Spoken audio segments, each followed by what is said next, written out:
ED ने shine city group के संचालक राशिद नसीम और उसके सहयोगियों के 127 करोड़ रुपए की चल अचल संपत्ति अटैच करने की तैयारी शुरू कर दी है। राशिद को भगोड़ा आर्थिक अपराधी घोषित करने के लिए ईडी के आवेदन को पीएमएलए की विशेष अदालत ने मंजूर कर लिया है। इससे पहले ईडी राशिद और उसके सहयोगियों की 190 करोड़ रुपए की संपत्ति अटैच कर चुका है। ईडी की अभी तक की जांच में राशिद और उसके सहयोगियों की तरफ से निवेशकों के करीब 1000 करोड़ रुपए हड़पने का मामला सामने आ चुका है। पुलिस की एफआईआर के आधार पर ईडी ने अपनी जांच शुरू की थी। जांच में सामने आया कि कंपनी के संचालकों ने निवेश के नाम पर लोगों से ठगी की है। राशिद नसीम जो कि शाइन सिटी का प्रमोटर है तथा सैकड़ों करोड़ की ठगी करके दुबई में बैठा है और वहां से निरंतर ठगी कर रहा है, उसके खिलाफ एनफोर्समेंट डायरेक्टरेट ने कड़ी कार्रवाई करते हुए फ्यूजिटिव ऑफेंडर्स एक्ट के तहत, इकोनॉमिक ऑफेंडर्स एक्ट के तहत कार्रवाई की है। इस एक्ट को पार्लियामेंट में श्री अरुण जेटली तत्कालीन फाइनेंस मिनिस्टर ने इंट्रोड्यूस किया था। इस एक्ट के तहत एजेंसी के डायरेक्टर या उनके द्वारा ऑथराइज्ड ऑफिसर को ये पावर होती है कि स्पेशल कोर्ट में सेक्शन 4 के तहत एप्लीकेशन मूव करें और जज सेक्शन 12 के तहत पूरी सुनवाई करते हुए इस एक्ट के तहत आदेश जारी करते हैं।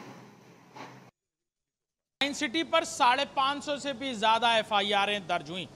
लोगों को वर्चुअल जमीनें दिखाकर उनकी रजिस्ट्री कर देने वाली शाइन सिटी ने करोड़ों अरबों रुपए का न सिर्फ लोगों की गाढ़ी कमाई का पैसा शेल कंपनियों के जरिए विदेश की कंपनियों में ट्रांसफर किया।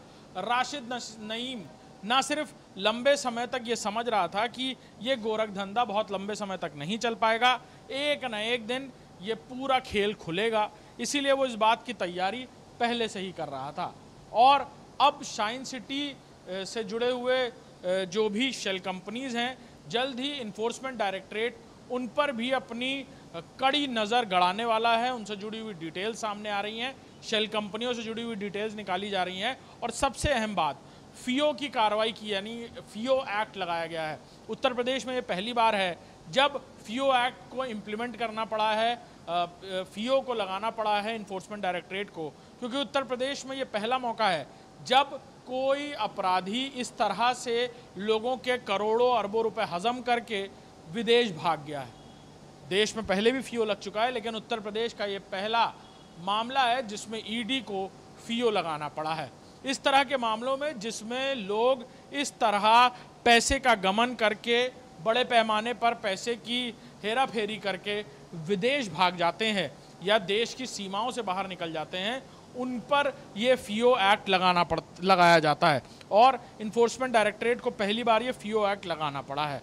राशिद नईम से जुड़ी हुई बानगी सीधे तौर पर यह है कि उत्तर प्रदेश के कई ज़िलों में अभी भी राशिद नईम, शाइन सिटी से जुड़े हुए लोग जिन्होंने अपनी गाढ़ी पैसे को अपने आगे भविष्य के बारे में सोचकर उन ज़मीनों पर लगाया जिनको उन्हें लग रहा था दाम बढ़ रहे हैं, लेकिन असल में वो ज़मीन वहाँ थी नहीं, वो ज़मीन पहले ही किसी और को बेची जा चुकी थी।